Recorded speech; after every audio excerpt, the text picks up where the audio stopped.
irmãos e irmãs, Jesus fundou e deixou uma igreja.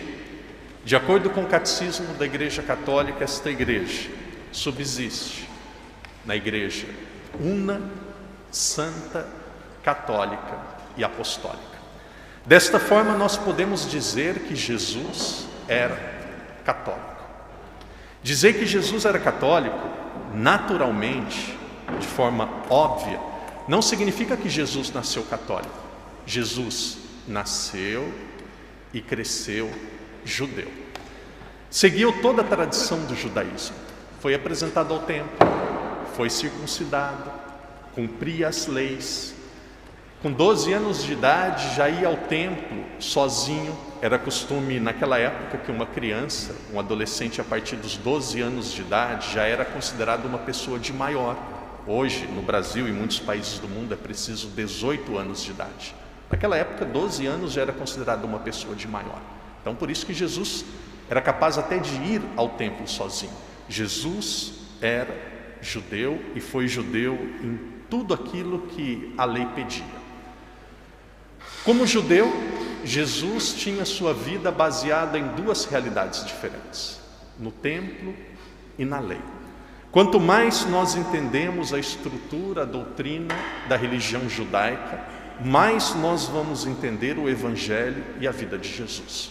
A vida de Jesus e o ensinamento judaico era baseada no templo e na lei.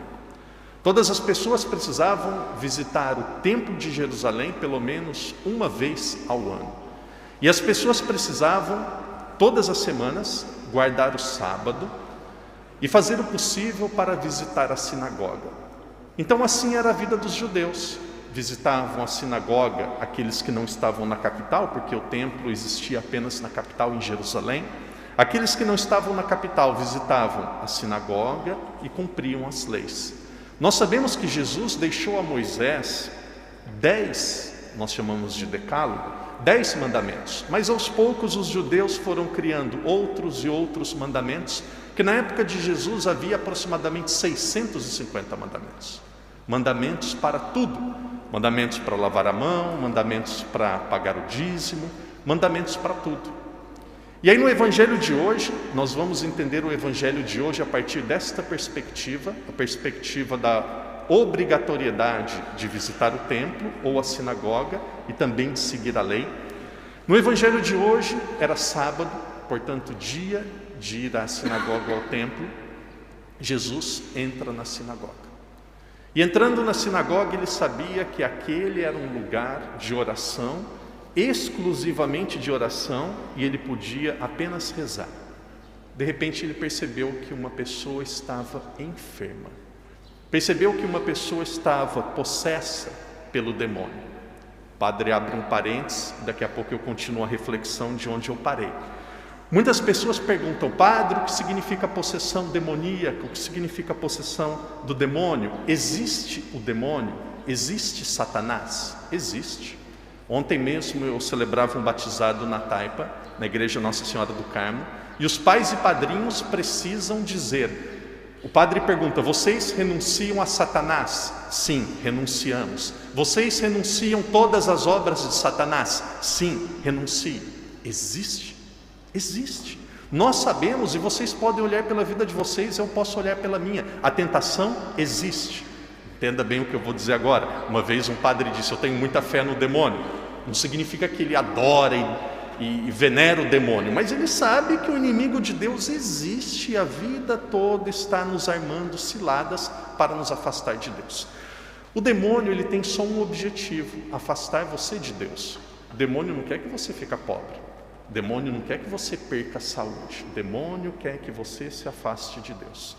99,9% dos casos que eu vi na minha vida, de pessoas que disseram que estavam possessas pelo demônio, eram problemas psicológicos, problemas com a família, problemas com a história. Padre, 99,9%, então teve algum caso que não era? Eu não digo 100%, porque pode ser que eu estou falhando com a memória em algum caso. Mas é muito fácil as pessoas colocarem no demônio aquilo que é responsabilidade dela. Me recordo no Brasil uma vez, o casal não parava de brigar. E a mulher veio me procurar e disse: padre, o demônio está acabando com a minha família. Eu disse: olha, o que acaba com a sua família é a falta de diálogo, é a falta de maturidade. Então é muito fácil, essa é uma tendência do ser humano, sempre colocar no outro e querer encontrar alguém para justificar os nossos problemas. Então o demônio existe, sem dúvida nenhuma, mas não vamos colocar na conta dele aquilo que é responsabilidade nossa. Fecha parênteses e o padre volta onde ele tinha parado. Jesus no templo. Essa era a situação. Ele não podia curar no sábado.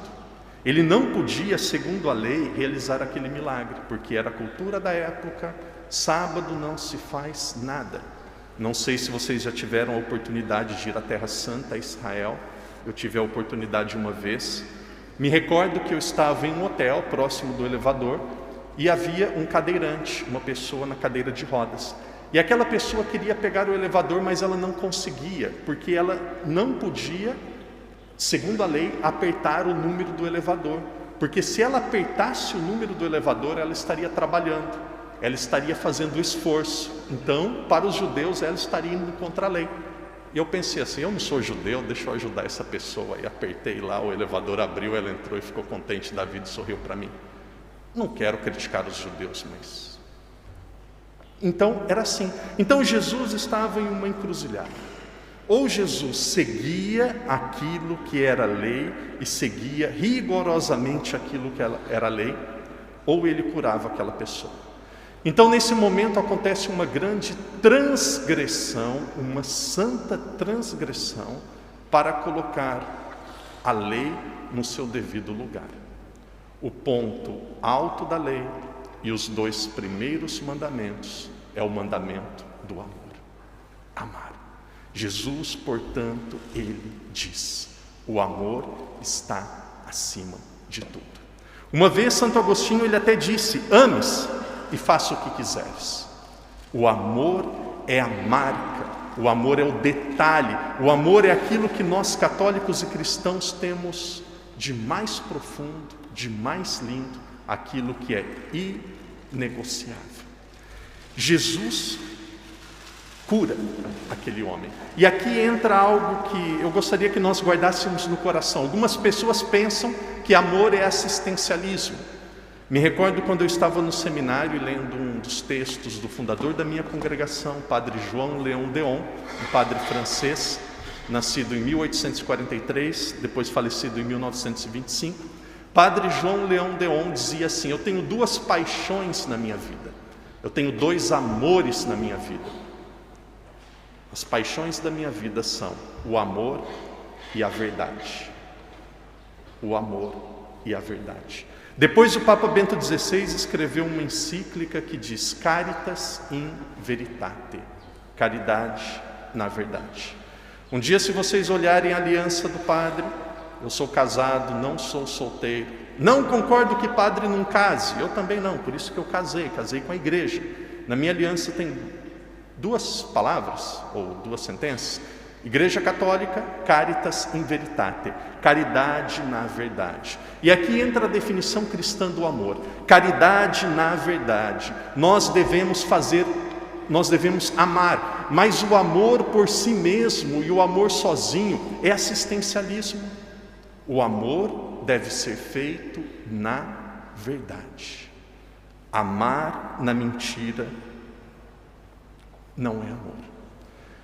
Peçamos a Deus esta sabedoria. Por exemplo, muitas vezes alguém pergunta assim: padre, eu devo fazer caridade, por exemplo, quando eu sei que aquela pessoa vai usar o dinheiro para o mal? Se uma pessoa me pedir dinheiro e eu tenho certeza que aquela pessoa vai usar aquele dinheiro para beber e para usar drogas, eu devo dar o dinheiro? Não deve. Não deve, porque você está ajudando a pessoa a se destruir. Padre, mas não é amor? Novamente, caridade na verdade. Caridade na verdade. E aí muitos se acomodam. Aqui pessoas que têm, no Brasil, não sei se vocês têm essa expressão em Portugal, ou já ouviram algumas vezes. No Brasil a gente diz assim: existem algumas pessoas que são mão de vaca. Mão de vaca não dá nada. Aí existem algumas pessoas: é por isso que eu não faço caridade, porque eu sei que Às vezes tem uma pessoa no semáforo, algumas pessoas na rua pedindo dinheiro, eu não sei para onde vai dar o dinheiro, então eu não ajudo. Espera lá, que já é outra história. Se você não sabe e você tem possibilidade de ajudar, ajude. E se ela usar mal? Se ela usar mal, problema dela. Então agora a gente não vai deixar de fazer caridade porque nós não sabemos o que a pessoa vai fazer. Por que a caridade nos ajuda? Por que o amor nos ajuda? O amor e uma pessoa que é caridosa, faça esse exercício, não precisa ser muito não. Tem pessoas que não vão ter a coragem durante um ano de dar 10 patacas para alguém. Seu coração ele vai ficar encolhido. Seu coração ele vai ficar atrofiado. Seu coração, vou dizer a palavra bem clara mesmo, seu coração vai ficar mesquinho. Caridade cura o nosso coração da dependência do dinheiro. Dizia ontem na missa, como a maioria de vocês não participaram da missa, eu repito, uma pessoa dizia: padre, eu me preparei a vida toda para uma profissão e hoje eu consegui. Pedi sempre a Deus muita saúde, eu consegui. E eu perguntei para ela: você é feliz? Não, não sou. Dinheiro não traz felicidade. Saúde não traz felicidade. Felicidade depende de paz. Felicidade depende de bons relacionamentos. As coisas foram criadas para serem usadas. As pessoas foram criadas para serem amadas. Nós vivemos em uma sociedade onde as pessoas são usadas e as coisas são amadas. Você pode pegar uma criança de 10 anos de idade.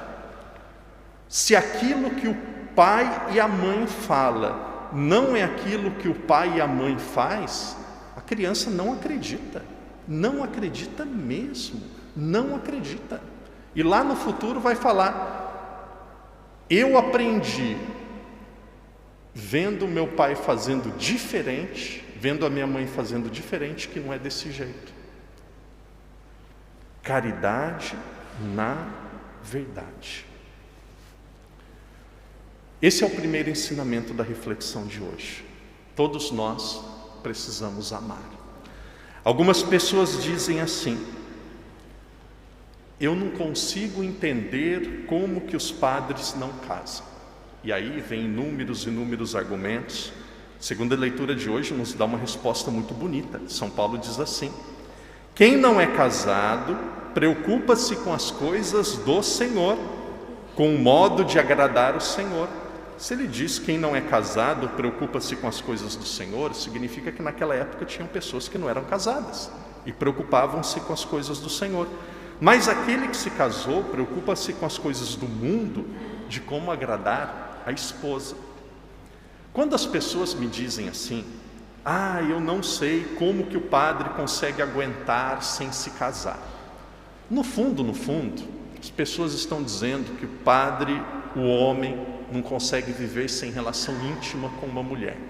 Como que pode viver sem ter intimidade com uma mulher? Como pode viver sem ter filhos? Como que uma irmã pode viver sem ter marido? A cabeça do ser humano às vezes é tão poluída, é tão sensualizada, que ele pensa que porque ele não pode, o outro também não pode. Um homem, uma mulher, e aqui entra principalmente para os homens, aqui tem muitos homens. Homem, a sua esposa não é um objeto de prazer. A sua esposa, não é porque ela é sua esposa que ela tem que fazer aquilo que você quer. Você é homem, você não é um macho. Você é um homem, você não é um cavalo que está no pasto, reprodutor. Um homem tem que ter autocontrole. Um homem tem que se dominar. Um homem tem que se respeitar. O casal, ele precisa dialogar e muitas vezes vai explodir em um detalhe do relacionamento aquilo que está faltando no diálogo, na amizade e no carinho entre os dois. Queria um dia fazer um encontro sobre afetividade e sexualidade no matrimônio, um dia só com as mulheres e um dia só com os homens. Muitos dos problemas que muitos casais vivem talvez seriam resolvidos. O padre e o ser humano, ele consegue viver sem intimidade física, mas ele não consegue viver sem amor. O ser humano não consegue viver sem ser amado. O ser humano não consegue viver sem amor. É por isso que nós precisamos amar e sermos amados, ter bons amigos, ter bons amigos. Quem que vai ter bons amigos? Quem é bom amigo. Na casa, cuidar, zelar, dialogar. Primeira lição do Evangelho de hoje, a lição do amor. Depois, a segunda lição, Jesus cura esta pessoa com o espírito impuro. O padre dizia no começo da reflexão, eu digo novamente, nós vamos caminhando para o final da reflexão. Queridos irmãos, o mal existe. A tentação existe. Uma vez Santo Agostinho, ele definiu o demônio, definiu o mal como um cão feroz que está amarrado em uma corrente. Ou seja, ele vai lhe morder se você chegar perto. E aqui cabe a cada um de nós sabermos aquilo que é a dificuldade, aquilo que é a tentação, aquilo que é o limite, aquilo que é mais difícil a cada um de nós, e ficar longe. Uma pessoa que, por exemplo, tem dificuldades, porque fala muito mal da vida dos outros, pessoas que são fofoqueiras, tenta ficar um pouco mais longe de pessoas que também são assim. Uma pessoa, por exemplo, que é preguiçosa, que tem dificuldades de... Às vezes tem gente que é preguiçoso. Olha, eu nasci em uma família que meu pai e minha mãe acordavam 5 horas da manhã e trabalhavam. Hoje tem pessoas que acordam 9, 9h30 da manhã e acham que está madrugando. É muito feio um homem preguiçoso. É muito feio uma mulher preguiçosa. Deus deu saúde, Deus deu energia. Uma vez uma pessoa falou: padre, eu não sei como que eu posso parar de usar mal a minha língua. Eu tenho uma tendência de falar mal da vida dos outros. O que eu faço? E eu disse para esta pessoa: venda a sua máquina de lavar roupa. Ela falou: padre do céu, o que tem a ver uma coisa com a outra? Se eu vender a máquina de lavar roupa, eu vou parar de fazer um pouco de fofoca? Eu falei: compra um bom tanque, lava um pouco de roupa, transpira um pouco, limpa um pouco mais a casa, se arruma um pouco mais de coisas para fazer, que você para de se preocupar mais com a vida dos outros. Parênteses, este é um dos grandes problemas de Macau. Cidade pequena, muita gente com conversinha. Quando chegar alguém com essa conversa: ah, você ouviu dizer, já manda embora. Você viu, já manda embora. Já é... Uma vez uma pessoa disse uma expressão, eu gostei: padre, eu tenho só um ouvido. Eu falei: tem só um ouvido? Procura então um médico. Não, padre, é porque eu escuto aqui, já acaba, já volta para lá e não levo para frente. É isso mesmo. Se a tentação é essa, alguns homens dizem assim: padre, a minha tentação... Eu sei que tem pessoas que gostam e dizem: padre, eu gosto porque o padre Daniel fala abertamente, o padre diz aquilo que é da nossa linguagem. Outras pessoas não gostam: o padre entra em assuntos meio polêmicos. Querido, querida, está todo mundo falando sobre isso, isso é parte da vida. As crianças estão escutando na escola, vocês conversam na rua, o padre não fala, quem que vai falar? Quem que vai ensinar? Eu vou falar. Não gosta, tampa o ouvido e fecha. Eu vou falar. Tem alguns homens que dizem assim: não consigo controlar minha sexualidade. Passa uma mulher na rua, fica olhando para a parte íntima da mulher. Como que vai olhar? Olha para o pé da mulher, anda olhando para baixo. Às vezes as pessoas, no céu vocês vão entender muitas coisas do padre Daniel. Às vezes as pessoas dizem: padre anda muito distraído, padre anda e não cumprimenta as pessoas na rua. Eu sou homem, eu coloquei um terço no meu dedo porque eu ando rezando um terço. Eu ando olhando para o chão, vou ficar olhando. Tem dia que é mais difícil para todo mundo. Toma cuidado, evita. A tentação existe, cada um sabe onde o sapato aperta no calo. Cuide-se. E agora o padre encerra de fato dizendo: nós vamos ser salvos, não é porque nós vamos vencer todas as tentações. Que Deus nos dê a graça de vencer a todas. A tentação de falar mal da vida dos outros, da preguiça, a tentação muitas vezes da parte afetiva, a tentação de às vezes não querer rezar. Pode ser que nós consigamos vencer todas as tentações. Eu não acredito. E cada um já sabe onde que é mais difícil. Mas sabe como que Deus vai nos salvar? Deus vai nos salvar pela nossa perseverança de lutar. Esta é a beleza e esta é a maior alegria de cada um de nós. Deus quer nos ver lutando. Não desista, não desista, luta. Caiu, confesse, levanta, se esforce, se organize, viu aquilo que deu errado, continue lutando. Luta, luta, luta. O cristão foi criado para lutar. Deus quer nos ver lutando. Ninguém cresce forte deitado na cama o dia todo esperando a banda passar.